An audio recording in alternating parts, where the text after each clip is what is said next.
Today on The Riff, Jeremy and Justin continue the conversation on boundaries and talk about necessary endings. When do you quit something? What's the difference between quitting and stopping? We hope you find today helpful. Thanks for listening. Riff Raff, thank you for joining us today. We're thrilled to have you because without you, this is just a conversation.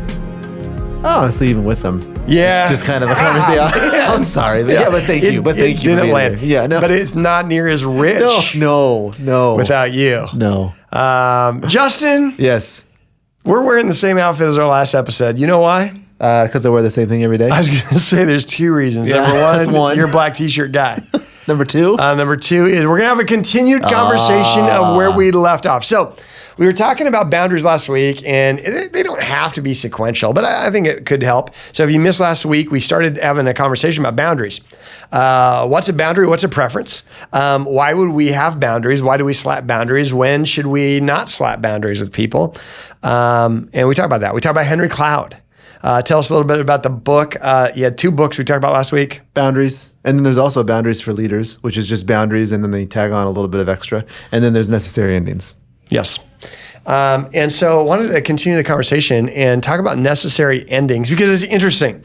We're going to talk about when do you know it's a good time to quit something? It's kind of like traffic lights, right? Is this a red light, green light, yellow light?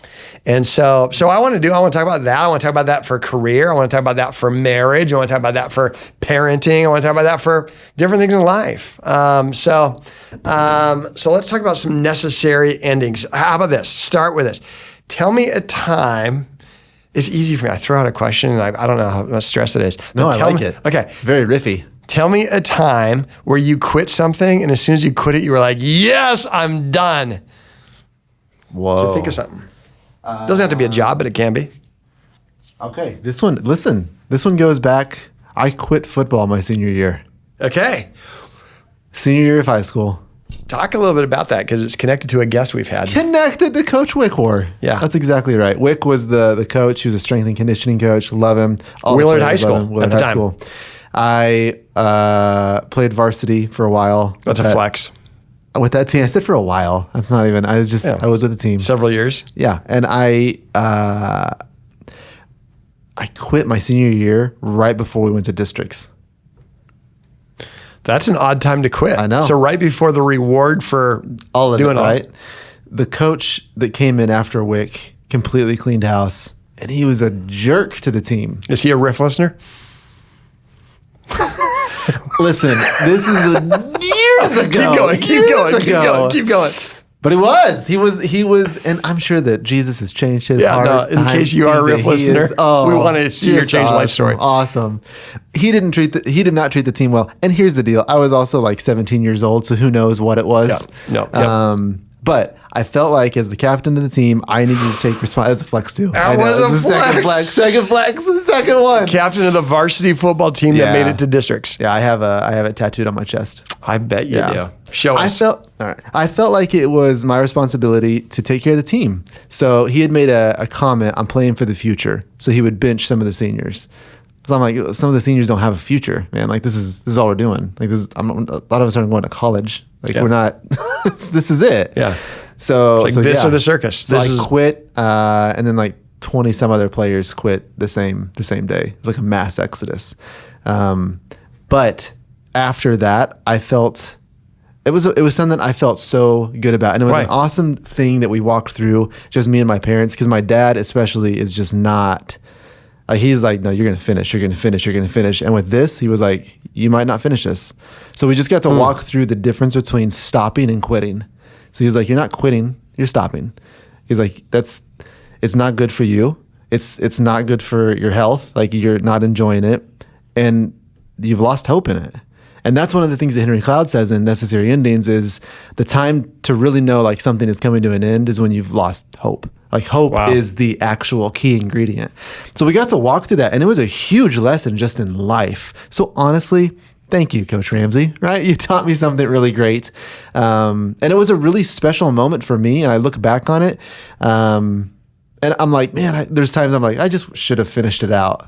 But I feel like I learned a really valuable lesson of there's some things that you need to stop. Yeah.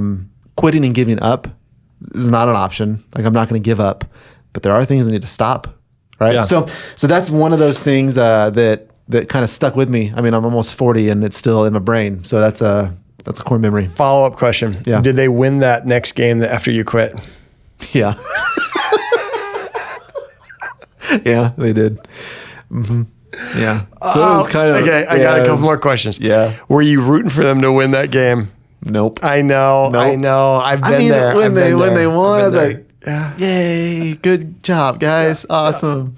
Yeah. So then really though is define for all of us what your version, the definition, the difference between stopping and quitting. I think quitting is the actual process of giving up. Yeah. Like 100%. So you've lost hope. You're literally laying down and saying, I'm not getting back up. Yeah. Stopping is, I'm going to make a course correction. I might not be able to do this, or this, but it's going to move me forward. Yeah. Right? Like you're going to knock me down, but I'm going to get up. So there's two different elements to that. And I think they can get really blurry at times. But that was a defining piece where I felt like, oh, I mean, even for my dad to say that, it's like, it's fine. You're not quitting. It's a stop. You're stopping this right now. Yeah. But you're not going to quit being a leader. You're not going to quit taking care of those guys. You're not going to you're not quitting. Yeah. You're changing what you're doing. You're just stopping that. So super valuable life lesson. Yeah. Have you ever quit something that after you quit, you're like, doggone it? Yeah. College. Talk to me about that. Come to think of it, I don't think that you don't have a Hobby Lobby frame I don't around. have a Hobby Lobby frame. You have a doctorate hanging and on the wall, and that's just a small little thing. But you were kind enough to hang it close to me, so it kind of looks like mine. Like, if you don't read this? it, if you don't read it, and then I have R2-D2 from Star Wars, but it's very similar. Doctorate, Star Wars figurine. Okay, so you are one of the more brilliant guys I know, and you really are. Like I'm not even like I have zero benefit to encourage you. So you just are, and you have recall like nobody I know. And so such a student of leadership and learning that you've always been. Why did you, and why do you feel like you missed out on it? I don't know if I feel like I missed out on it. There's an imposter syndrome that I have still to this day with a lot of that stuff. And it's one of those things to where when you look at the necessary ending for that one. So I have 9 credit hours left to finish my degree. Riff, Raff, Nation. Right? Now I don't even know. We have to make this happen. This is like 20 years ago, right? So I'm sure all my credits have been lost. But the whole thing that I got into was I did a philosophy degree. So I was a philosophy major. Loved it. And then got done with all the classes. Like I did all of the philosophy classes. And then the stuff that I had left was astronomy with a lab. Okay, with a lab. Are you an Aries? No, Virgo. Or is that astrology? No, it's astrology. Oh, that's astrology. Oh, okay. Yeah, but I own a telescope. So I felt like, check. Yeah. I'm good there. Yeah. Public speaking. Yeah. Speaking into a mic right now. Check. Yeah. And then physical education. Well, I run a little bit. Yeah. Check, right? Yeah. So then I got an opportunity. Those are your credits that you have left. Yeah. General electives. So Where was this at? Missouri State. Yeah. So I got an opportunity to work with my dad, but I'd have to travel. So I was like, this is before COVID, probably. This is before before all the COVID. flex scheduling. So I was like, well, I'm going to do that. And then I'll just finish out college. That's fine. So I start traveling with my dad, and then I re-enroll after I do that whole thing. And I just was never motivated to do those classes. I'm like, I got what I wanted to out of it. Like, I feel like that's what I wanted. I wanted to study philosophy, and I want to continue doing that. I don't want to go to those classes. So then I'm like, whatever. And Jamie has her master's, and like, she'll probably get her doctorate. Like, she's very studious and very like, I'm going to get everything in order in a one. And I'm like, all right, babe. Yeah, we're newly married. And I'm like, I'm going to finish it out. So I go for a couple weeks, and then I kind of like slack off because I'm like, I don't like these classes. So I'm like, no. And then I make a decision, right? I'm not going to lose hope. And I'm like, all right, I'll finish it. And I go and I realize all the doors are locked. And it's like President's Day or something. I didn't even read. So the day I'm like, I'm going to do this. And from here on, I couldn't even get in. I never went back. It locked you out. You got locked out of college. I don't think it was President's Day. It's not even my fault. I think it was a normal Wednesday. They're like, everybody be quiet. He's coming. But I look back on that one, and that's one that I stopped doing or quit doing. It didn't benefit me in any way to quit it, really, like or to stop doing that, because I'm like, I could have just finished it. It's not like it wasn't hurting anyone. It wasn't bringing any kind of like turmoil, and there wasn't like a loss of hope there. It was just like it's a preference. I don't like doing that, and I also had this like angsty like. I don't know, I still kind of do like a rock and roll, like punk rock vibe where I'm like, I'm gonna stick it to the man. I don't need your paper. I don't care. Like I learned what I needed to. Well, now that I'm older, I'm like, it would have been cool if you would have given me the paper. Like, that would have been cool. You gave him a lot of paper bills to get no paper. That's exactly right. Yeah. So that's one of those things that I look back on and I think, oh yeah, that's something that I don't really enjoy thinking that I quit or stopped doing that. All I can think of Yeah. are those 96-year-old old ladies that are at every graduation that came back and finished their degree. And they're walking with the 21-year-olds. And Justin, you can be an inspiration for a whole new generation of people. That they say, if that old man can do it, tatted up man can do it, I can do it. So I'm looking forward to my 70s because I really feel like that's going to be my prime college years. Yeah. Well, here's the deal. If you finish that, you can get a job you like. For sure. Can you imagine that? Sure. So. Join a frat. Like, it's going to be awesome. It's going to be awesome. I love it. All right, for you, give me something that you look back on and you feel like, that was something that was a good moment to stop or to quit that, and something that you were like, that probably wasn't a necessary ending. Yeah, I like your explanation of stopping and quitting. I would say one that I regret is several different times, 3 different times I've started. I'm a great starter. I get excited about something and there's energy there. I also, when I'm not good at something, I quickly dip. I don't like to do something that I don't connect real well. 3 different times I've started CrossFit. 3 different times. Why are you laughing? Just keep like going. Chuckles over there. Is someone tickling you? I promise, I'm not tickling you. Like, get out of there. No, man, just keep going. So 3 different times I've started CrossFit. Okay.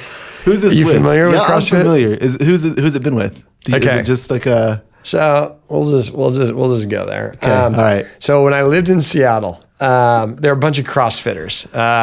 So 2 different times, the people I worked with, they're really into it, and I would carpool to work with my pastor, and so he was totally into it. So we would do a class together. So we did like 2 months of CrossFit, and then I got hurt.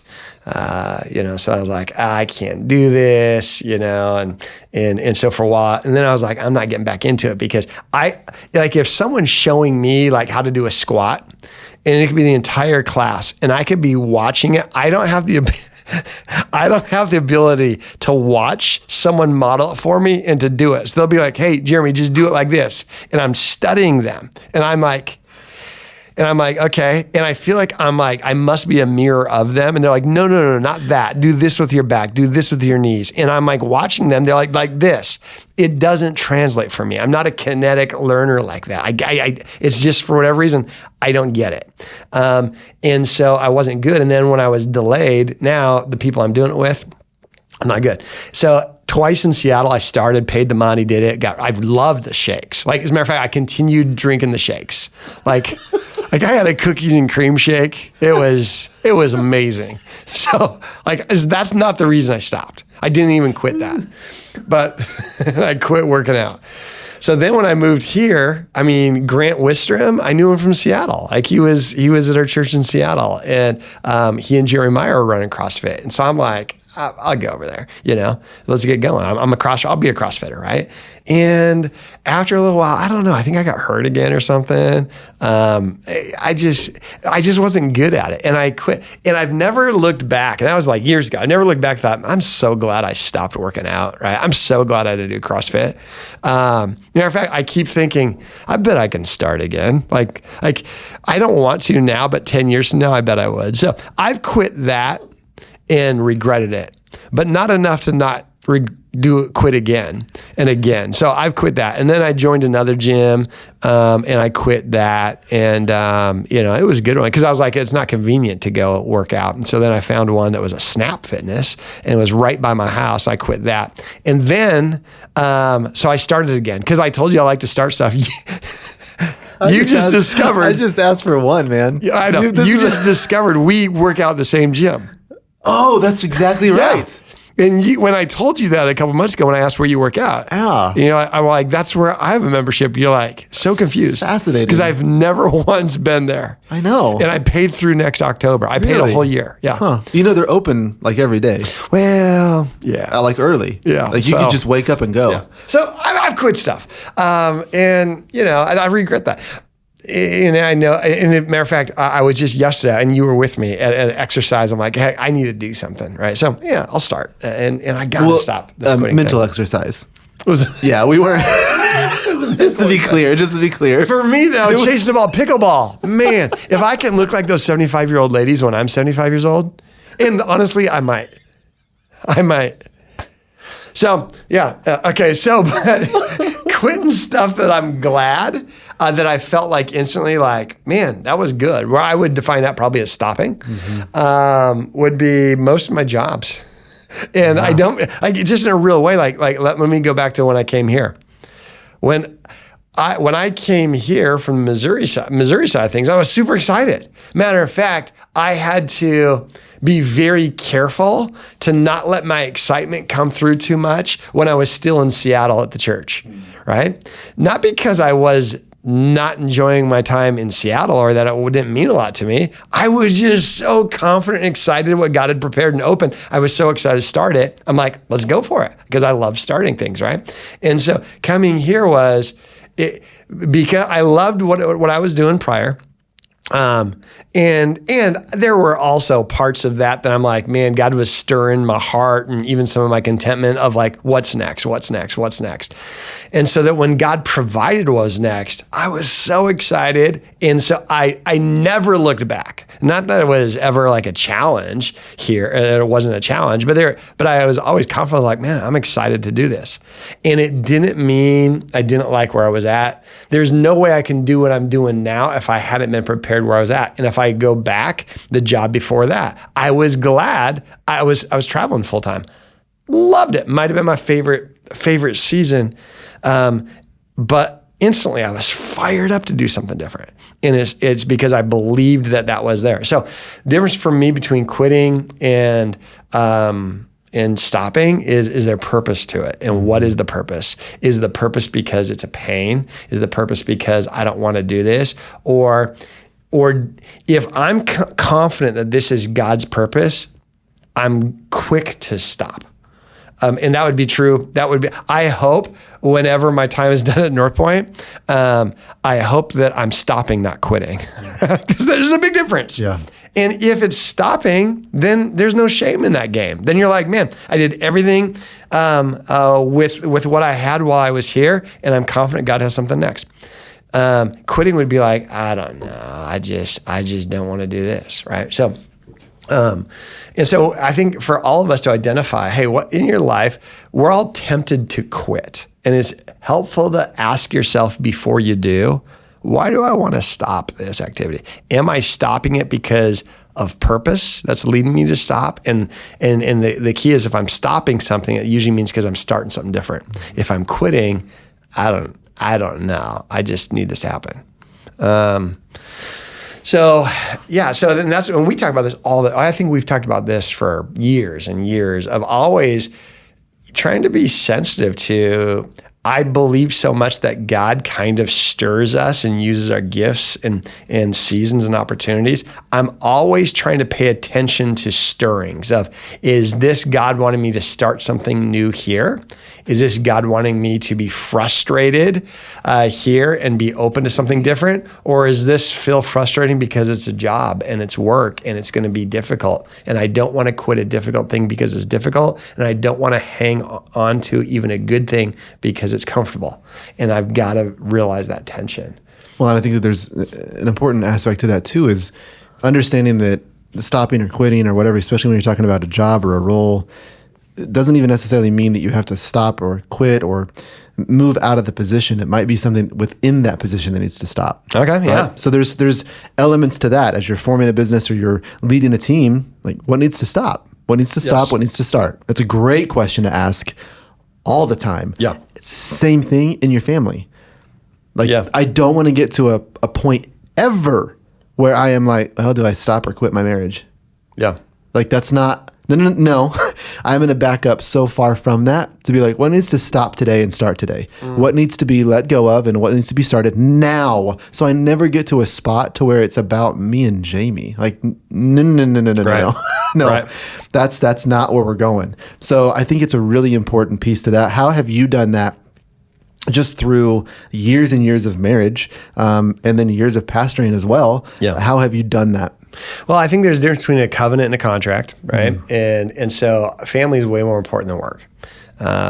So I've got a covenant relationship with Leanne, which sounds deeper than maybe we think about it, but that's what a marriage is. A marriage is a covenant. It's not a if you then I. It's I'm giving you everything. This is it, right? And I do believe that there are times where you have to stop a marriage. I also believe that should be very, very, if we're healthy people, we rarely get to that. If two people are healthy, you don't get to that spot. Right. Even if one person is intentional, there's a lot of times you don't have to ever get to that spot. And then sometimes there's a safety issue like that where that's it. And then it would be unhealthy to hang in there and now you're in an unhealthy situation. But to be honest, most situations, when you start saying this is for a forever thing, get to a spot where you have to quit because the purpose has been buried, the purpose for which you gathered. And so, man, what you just said earlier is if I can develop start things that make this thing that I'm committed to better, awesome. And that's true with my kids. Even though we didn't have a ceremony, the fact that the hospital let us take them home, that is a covenant relationship. I feel like my faith makes this a covenant relationship. I can't imagine what it would take for them to be kicked out of my family. We haven't gotten close. And so it's just, but start as a dad, I pick up patterns that aren't helpful for the relationship that I have to reflect and evaluate and stop. Right? There's some things I need to start that are more helpful. Learning more about the Enneagram was helpful for that. It helped me become a different dad. But work is totally different than that. For me, my calling is not North Point Church. And your calling is not your insurance company, is not wherever it is you're working. That's not your calling. Your calling are the gifts that you bring to the table. So you don't have a covenant relationship with your job. And even if it's a nonprofit Christian job, it's not a covenant relationship. So for me, I feel my covenant to God is that every day I would do everything possible to reflect Him, and wherever He takes me, I'm committed to that. And sometimes I have to stop some things because I've said yes to Him a long time ago. My yo makes me say no. But if I don't have a strong yo, then I won't have a clear no. But if I have a strong yo, like here's the deal. I'm called to be a voice of encouragement to a generation. And there were seasons where that was true in schools assemblies. There was seasons where it was true as a youth pastor. And it was true when I came here to a discouraged situation. It was like, yeah, that makes sense. That fits. Strong yo. And so, but that's not just about a Christian environment. You do that with your calling. Where are your gifts? Where are your passions, your purposes? And when you do that, be committed to that and then see where God takes you on there. Be willing to say no. Why is it hard to say no, though? I mean, sometimes we overvalue longevity in a place. Yeah. It's like patterns, comfort. I don't know. I think it's the ultimate anxiety, right? Like when you talk about necessary endings, like everything's going to end. Yeah. Like that's the whole idea of resurrection. Yeah. Like there's only resurrection with death. So I think that we're stiff arming that in these micro moments all the time. Yeah. Even if you want to say, like, I'll be like, well, I'm not afraid of death. I'm like, I am. I am. Like deep in my soul, I'm still stiff arming these things that I want. I mean, I lay down with the girls every single night, and I would say probably 50% of the time until they fall asleep. 50% of the time, I'll like have a tear or two roll because there's like this like visceral feeling of like, this will not last, right? Like this will, they're gonna be bigger. I'm gonna cry right now. Like they're not gonna be these 9 and 10-year-old little girls in 6 years. Like this is the only moment. So there's definitely that element, at least to me, in those moments where I want to hang on to something probably too long, or I have found something that works. So I'm just like, we're gonna milk it as long as we can, man. This is it. This is the system. This is what we're gonna do. To where I'm like, it served us well for a season. Yeah. And I need to understand that everything. I mean, it's kind of in the Bible, right? Yeah. There are seasons. Yeah. So it just is, I think, a natural thing for anybody to want to hang on to anything that even has a glimmer of working, quote unquote, right? So I think that's probably, for me at least, why I like to hang on to stuff. And I'm like, should I? But then I get to, I'm like, whatever, it's going to stop anyways. Like, let's just do it now and figure something else out. Yeah. I think if we all took a moment and just realized, man, we have a lot of freedom. I believe God's given everyone gifts, and God's given us purpose. We discover our purpose when we use our gifts in a way that benefits those around us, and for a reflection of who God is. That's how our gifts become purpose. And if you think about what you're currently doing and you're like, I don't know that lines up. And again, that doesn't mean you don't have to have what others would consider a noble vocation for it to be very meaningful. But if you feel like, man, what's something in your life that you're like, man, I'm not dead yet. I can do something different that doesn't go against God's best for you. Because sometimes, again, that goes, last week with boundaries, we talked about preferences and safety, right? And so there's a lot of things I can stop because right now I feel like quitting, right? That feeling like quitting isn't permission to quit if there's a purpose to it. So sometimes you got to push through it, but then other times you don't have to wait for the invitation to come to you. Go chase it. Like, what is it you want to do? What is it you don't like doing? And if there's not a purpose attached to it that's from God, feel free to quit it. And just that free, even if you don't, just knowing you can quit today. Like you can quit anytime you want to. I think it'd make a difference. Yeah. So, yeah. Well, you know what I was thinking? Do you ever, when you lay there at night with your girls, how many of those tears over the years are gratitude of what would it look like if we walked together at Missouri State one day? 95%. Justin. I know. Them walking me down the aisle. Justin. Like, I don't dream of walking my girls down the aisle for their marriage. Not for the marriage. No. For graduation. Yeah. I'm so proud of you, Dad. Yeah. I'm hoping, honestly, if I keep going at a rate I'm going, maybe live, maybe 75, 80, I get an honorary associate's degree. That's what I'm hoping for. That would be awesome. Would you rather, you want to play Would You Rather? Of course. Would you rather have your name on a degree or name on a college building? Oh, building. Yes. Building. That is the ultimate sticking it to the man. This is the Glenn urinal. Are you Yeah, the Glenn Hall of Bathrooms. Yes. The Glenn Lavatory. Yeah. Who's Justin Glenn? He's a legend around here. Yeah. He never got his degree, but boy, was he impactful. He made a splash. Here, Justin did. So we should quit. Why? We should quit. Or stop. We should stop. Yeah, we'll do another one. Yeah, we're not going to quit. We'll stop this one. Great example. We should stop this podcast. Yeah, and we should quit talking about bathrooms. Yeah, that's true. That is true. Thanks for listening, Riff Raff. Get that degree, Justin. Only if they give it. All right. Thanks for listening to this episode of The Riff. We'll have a brand new episode every week, wherever you find podcasts.